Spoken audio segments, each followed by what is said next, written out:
Hello, concrete contractors. It's David Victor here from Boomcycle Digital Marketing with a review of a concrete contractor website. And we're going to go over a bunch of things like brands and traffic and structured data and all kinds of fun stuff. And I'm going to try to make this as quick as possible, but it is part of my blog article, which you may have already read about SEO for concrete contractors. So let's get into it, shall we? So this is a website. I'll make my face smaller. This is a website from a concrete contracting company.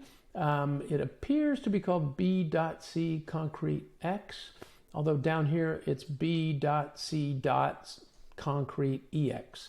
So you always want to be consistent about your brand name.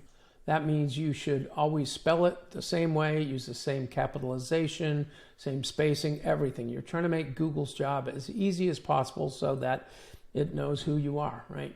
And so that is kind of the first thing I noticed about this, because I was looking around to see if I could find them on the Google Maps, the Google Map Pack. And it was a little difficult. So let's go right here. So this is kind of the truth teller of what's going on. And what this is telling us is nothing is going on. So this measures visitors to the website from Google search. And while it's not 100% accurate, it's relatively accurate. So if I pop in a competitor to this gentleman here, so let's try Springs Concrete, and I pop them in here and put them competitors here.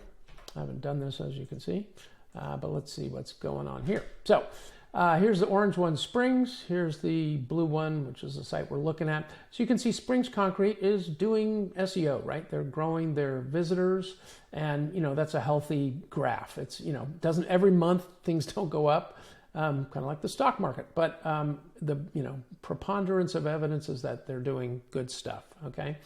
And so that kind of shows you what a healthy site would look like. Right now we got a flat line here with this. So let's look at what might be going on using one of the many tools that we use. Actually, let's first look at their backlinks. So backlinks are a big deal in SEO, and it turns out they have 8 groups of links.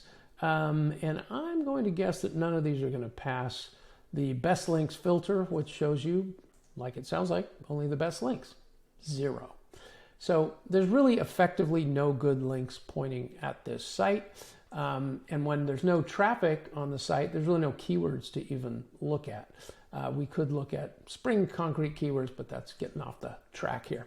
Okay, so this site we're measuring it in one of these tools we use to basically what it does is say, okay, the best ranking sites in the world all have these things in common, and then this site doesn't have these things.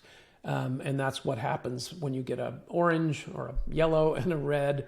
It means it's missing or it's not quite working. And even the green sometimes is not really telling the full story. So this score should probably be lower, actually.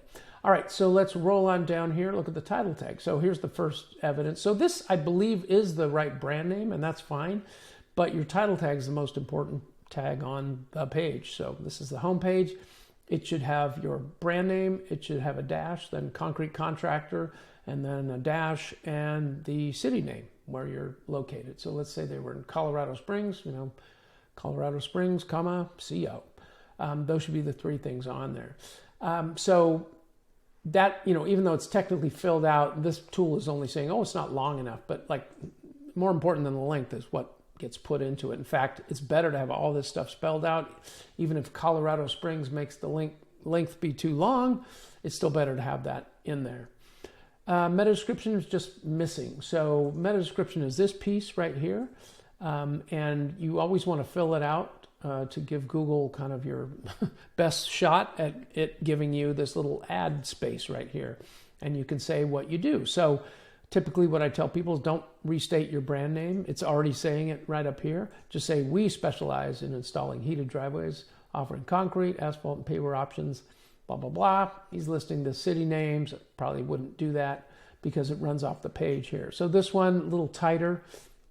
But again, they could remove their brand name and just say, we offer high quality residential concrete foundations and with an ampersand, commercial, concrete services, including flat work, site work, and structural, and another ampersand, structural, call us, and then the phone number, like for a full, like call to action right in the Google search results. Now, again, Google appears like maybe 60% of the time. It won't even use your meta description, but it should be in there. All right, H1. Now, this is showing no H1, so this should not be green. It's just saying there are headings in there. But this H1 tag should be a restatement of your title tag, and that could be simply, like you could put it here, concrete contractor, Colorado Springs, B.C. Concrete X would be much more effective. And you can still have this below that if you want. But that's what should be there. Okay, rolling on down here. There's a lot of green. I'm not going to go too deep into it because I want to keep this video short.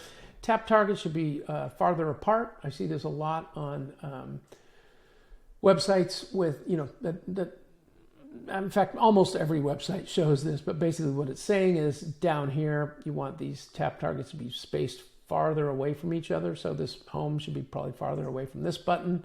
Not a big deal. Take a few seconds for your web designer to figure it out. A bigger deal is structured data. So I did look up the structured data here in schema.org, which is kind of the ultimate authority here. And it found this WP header, but that's not what I'm really missing. What I'm really missing is local business schema.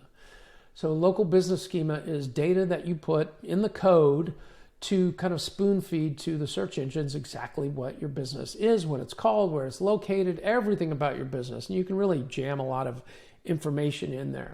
And some people are kind of schema stuffing these days, like people used to do keyword stuffing. But, within reason, you should use that space that Google actually wants to see in there to corroborate what it's crawling. So if it finds your brand name, matches your brand name that it decided was your brand name from its crawl, boom, it collects, connects those dots, and you get a ranking benefit for that. So that should be in there. Many other things should be in there, but I'll roll on here, including this Open Graph Protocol and Twitter card, which are kind of nice ways to share your domain name on Facebook and LinkedIn and Twitter, in the case of the Twitter card. So that should be in there too. DMARC, a 2-minute fix at your domain registrar, important to have. Again, this is measuring against what the best ranking sites in the world are doing, what you are doing. So it's kind of reverse engineering success.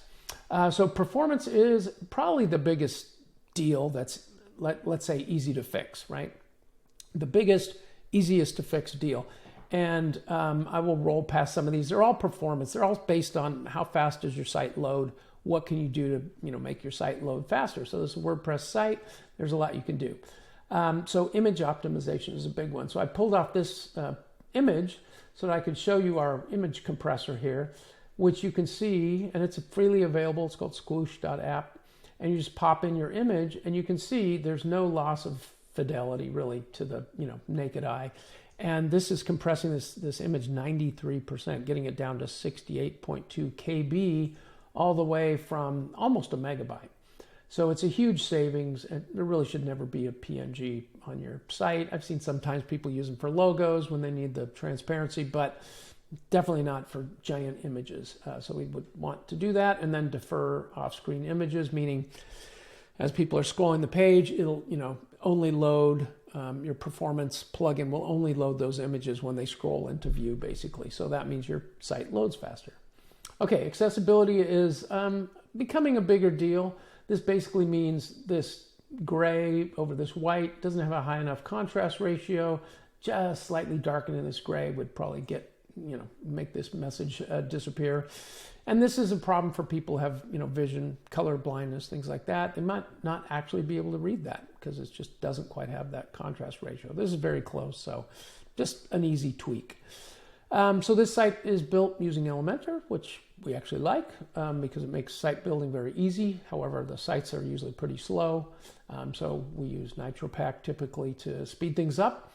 And I don't see that there, so something else they could potentially do. And then there's no analytics installed on the site. So Google Analytics, Google Search Console, Tag Manager we use a lot to get that data so that you can see what people are doing on your site. So Search Console really tells you what queries they are using to find you. In this case, it probably will show not much, if not actually zero. But it should be on the site so that when visitors do come to the site, you're going to get data about how they found you, and then Google Analytics tell you, what devices they're using, where they're located. It does a lot of cool stuff, and obviously, when you're not getting any visits, there's not much data to look at, right? So, but you want it on there as soon as possible so that when you do start getting data, you can act on it, basically. Okay. And again, backlink score is bad. We saw there was no good backlinks. And then again, traffic estimations are going to be very low. Your Google Business profile, used to be called Google My Business, should be programmatically connected to your website via same as schema. Same thing with your Yelp page, same thing with your Facebook, Twitter, Instagram, LinkedIn. You're trying to tell Google, hey, all these properties that are out there on the internet that mention this concrete company should be connected to my site. I mean, these mean the same thing, basically. And then Google will say, oh, okay, so that all makes sense to me, basically. And this is kind of the full, quick swipe analysis at what's going on the page. As you can see, there's a lot to it. There's a lot we look at. It's tough to analyze a page that's not doing anything. If we were going to look at this other site, which we could, the Springs Concrete site, we can, we get some ideas like, oh, there's some keywords that are ranking. What keywords are ranking? Well, it turns out concrete contractors, Colorado Springs is ranking, as we saw, and that is doing nicely for them. We can kind of see how things are going over the last few months. We can see, went from position 5 to position 2 for that. And you can see they're getting visits from that. I mean, this is the traffic that's coming to the site from people who don't know that springsconcrete.com exists, right? They're doing a discovery search. And same thing with concrete Colorado Springs, concrete patio Colorado. I mean, all these are great search terms. So they're doing SEO and they are getting people to their site. So we can also see what pages are working for them. And we can see the home page, which is very often the first one, ranked. And then we can see here the second most highest, trafficked page is this concrete driveway removal, replacement, installation, repair, Colorado Springs. Looks like a service page. Let me see. Okay, and indeed it is a service page with a video. So Daniel did a video. That's another great thing to do. Looks like some AI stuff going on behind, AI art, but it's, it's pretty, it's attractive. There's another video, which I'm not going to run. They may or may not have made it. But you can see this, page is highly optimized to look at, to attract searches for concrete driveway installation contractor, Colorado Springs, Colorado. So there's a lot on here. I would argue they probably could use more images like of their own projects, and not as compelling as I would recommend putting up an actual widget to show live Google reviews. Although this is a way you can control them a little more. It's actually a little hard to read, so I would put up live reviews. And good on you, Springs Concrete. Way to go. And that's it for now. David Victor, Boomcycle Digital Marketing. Let me know if you have trouble getting new visitors to your website and consequently new leads for your business and new customers, right, for your business. That's ultimately what we all want. All right, let me know if you have any challenges. I'm here to help. Take care.